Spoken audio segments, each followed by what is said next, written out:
I have never regretted a single sacrifice, because I never did it for recognition. I did it only for you. Rain fell over the quiet suburb of Millbrook, Ohio, the kind of rain that soaked through wool coats and chilled bones within minutes. Eleanor Carter stood on the front steps of a house she once dreamed her son would build. She was 71 years old, her silver hair plastered to her forehead, a single suitcase resting beside her worn shoes. Behind her, the door was closing, not slamming, not shouting, just closing, quietly, deliberately, the way a man closes a chapter he no longer wants to read. Her son, Michael Carter, stood on the other side of that door, his hand still on the frame, his jaw tight, his eyes refusing to meet hers through the glass. He did not know, not yet, that the woman he had just turned away was the very reason his name appeared on buildings across the state. Michael had built an empire from nothing, or so he told every reporter who asked. Steel, logistics, real estate, a fortune that stretched across 3 states and touched thousands of lives. He spoke of grit, of sacrifice, of pulling himself up when no one believed in him. He never mentioned the woman standing outside in the rain. He never mentioned the nights she worked 2 jobs so he could finish school, or the ring she sold so he could pay for his first suit, the one he wore to his first real interview. But he had rewritten his own history so many times that even he had started to believe, the version without her in it. Tonight, that history was standing on his porch, drenched, silent, holding nothing but a suitcase and a truth he was not ready to hear. What Michael did not know, what none of his partners, his employees, or even his closest friend Samuel Brooks knew, was that the very foundation of his first company had come from a debt he never repaid. Not a debt of money exactly, though there was that too. A debt of blood, of years, of a woman who had quietly funded his first impossible risk and asked for nothing in return except his happiness. Eleanor never told him where the money came from. She let him believe it was a loan from his stepfather, Richard, a man who took credit for kindness that was never his to claim. She let Michael build his legend on a lie of omission because she loved him enough to disappear into the background of his success. Before we dive deeper, let us know in the comments where you're watching from. We'd love to hear from you, and don't forget to hit that subscribe button so you never miss any of our upcoming videos. Now, on this cold October night, Eleanor had come to tell him the truth, because time was no longer something she could afford to waste. She had a secret that would either break him or finally set him free, and she needed him to hear it before it was too late. But pride is a strange architect. It builds walls exactly where bridges are needed most. Michael saw only an aging woman he believed had come to ask for money, a woman he thought had abandoned him emotionally long before he ever left home. He did not see the truth standing in the rain. He saw an inconvenience, a reminder of a past he had spent millions trying to erase. And so he closed the door, unaware that he was about to lose the only person who had ever loved him without expecting anything back. Eleanor Carter did not go far that night. She found a bench beneath the awning of a closed pharmacy 2 blocks from her son's house, and there she sat, waiting for a cold that had already settled deep in her chest. Somewhere inside that house, Michael Carter poured himself a drink and told himself he had done nothing wrong. But 3 questions would follow him for the rest of his life, whether he wanted them or not. Why had a woman who raised him alone, who gave up everything so he could rise, become someone he was willing to leave standing in the rain? What debt from his past was quietly waiting to surface, one that had nothing to do with money and everything to do with the truth? And when the truth finally arrived, would it be enough to save what was left between them, or had he already crossed a line there was no walking back from? To understand how a son could close a door on the woman who built him, you have to go back nearly 30 years, to a small rented house in Dayton, Ohio, where Eleanor Carter raised her only child alone after his father disappeared before his 2nd birthday. She worked mornings at a diner and nights cleaning offices downtown, coming home smelling of bleach and coffee, too tired to eat, but never too tired to check his homework. Michael grew up watching his mother stretch a single paycheck across a week, watching her turn down new shoes for herself so he could have a winter coat that fit. She never complained in front of him. She wanted him to believe the world was fair, that hard work alone could carry a person forward, because she needed him to keep believing in something. By the time Michael reached high school, he had already decided he would never live the way his mother lived. He studied obsessively, not out of love for learning, but out of a hunger to escape. Eleanor watched this transformation with pride and a quiet, growing unease. She saw ambition sharpening into something colder, a boy who once cried when he saw her exhausted, now stepping past her fatigue without noticing it at all. Still, she supported him completely. When he was accepted into a business program 2 states away, she sold her wedding ring, the only piece of jewelry she owned, to cover the difference between his scholarship and his tuition. She told him it was a gift from savings. It was, in truth, the last valuable thing she had left in the world. College introduced Michael to a version of life he had only seen from a distance, and it introduced him to Richard Halloway, a wealthy alumnus who mentored promising students and, more importantly to Michael, represented everything his own upbringing lacked. Richard was polished, connected, endlessly confident, and he took an immediate interest in the sharp, hungry young man from Dayton. Michael began spending holidays at Richard's lake house instead of his mother's small kitchen table. He told himself this was strategy, networking, the price of ambition. Eleanor never once made him feel guilty for missing Thanksgiving. She simply saved him a plate, wrapped it carefully, and put it in the freezer, telling herself he would come around eventually, once the season of proving himself had passed. It never really did. After graduation, Michael wanted to start his own logistics company, a bold idea built on a gap he had spotted in regional freight distribution. Banks rejected him twice, citing insufficient collateral and no track record. Richard, sensing opportunity in the young man's desperation, offered a loan with interest rates buried deep in fine print, dressed up as mentorship, as belief in Michael's potential. What Michael never learned, because Richard made certain of it, was that half of that initial capital had actually come from Eleanor, who had quietly liquidated a small pension fund from her late mother and handed it to Richard directly, begging him to present it as his own money.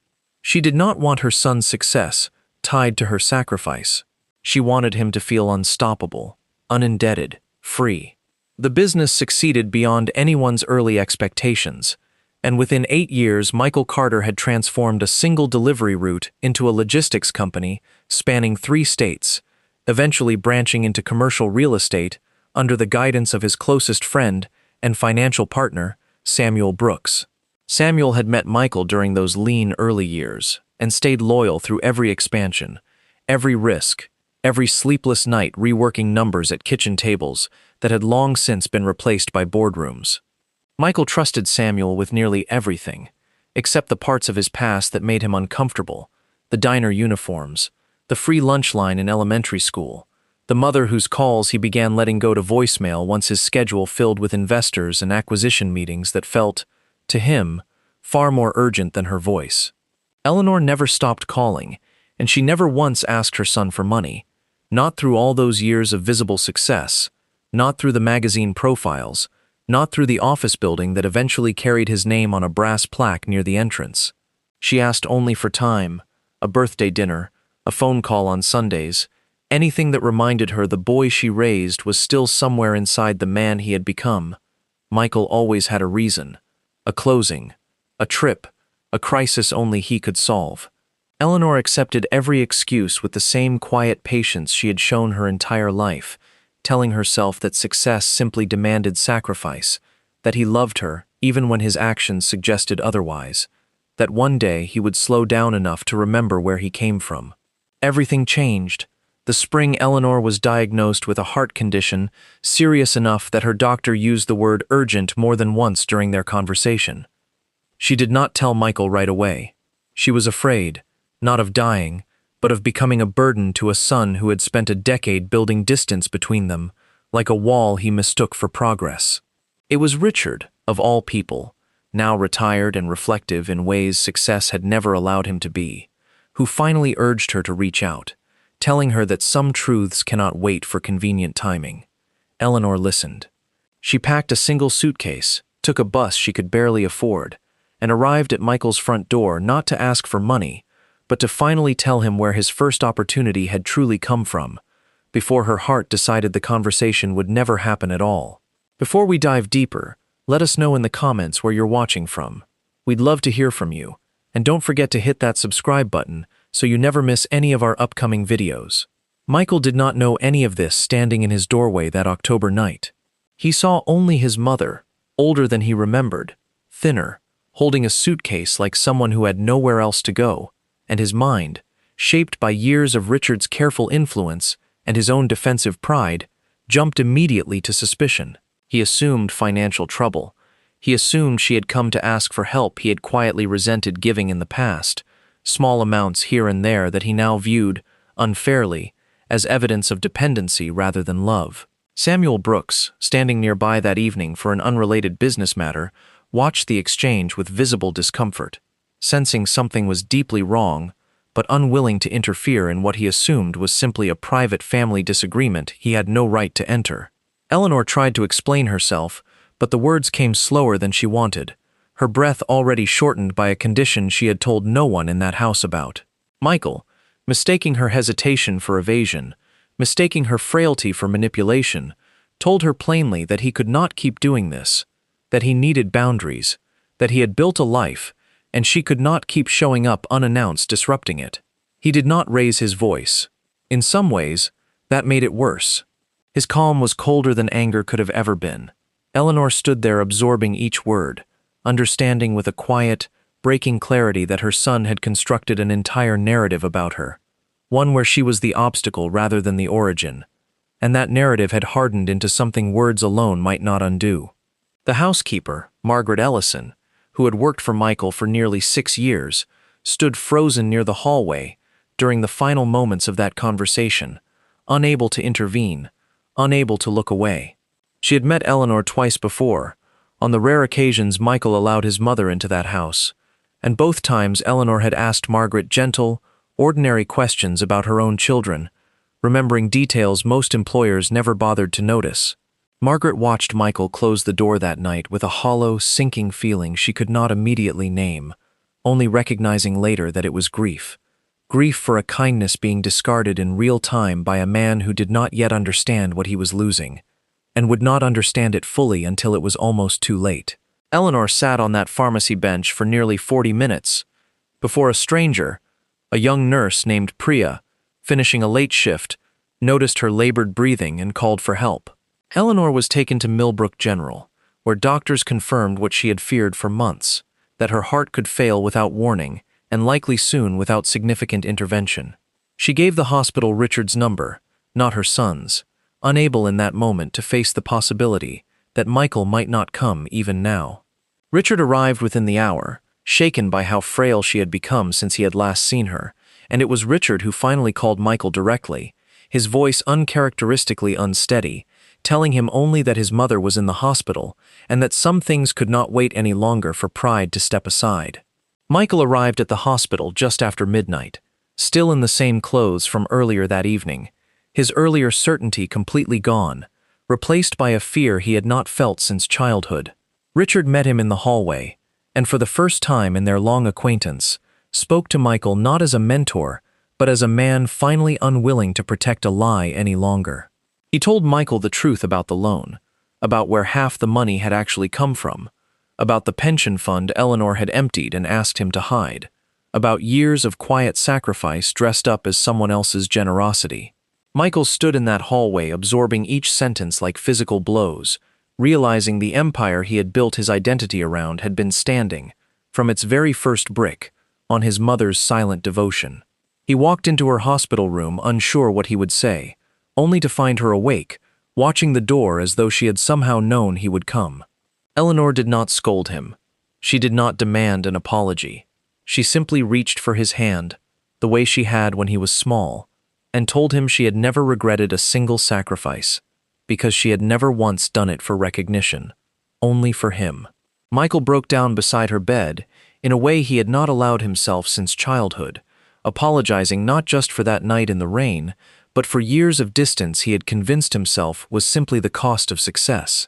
Eleanor, weak but present, told him gently that the cost had never been his to pay alone, and that love, real love, does not keep score. In the months that followed, Michael restructured parts of his company, quietly settling what remained of Richard's original loan directly and permanently, refusing to let that debt exist in ambiguity any longer. He began spending Sundays at his mother's side, not out of obligation, but out of a hunger he had denied himself for years, relearning the small rhythms of her life he had once dismissed as unimportant.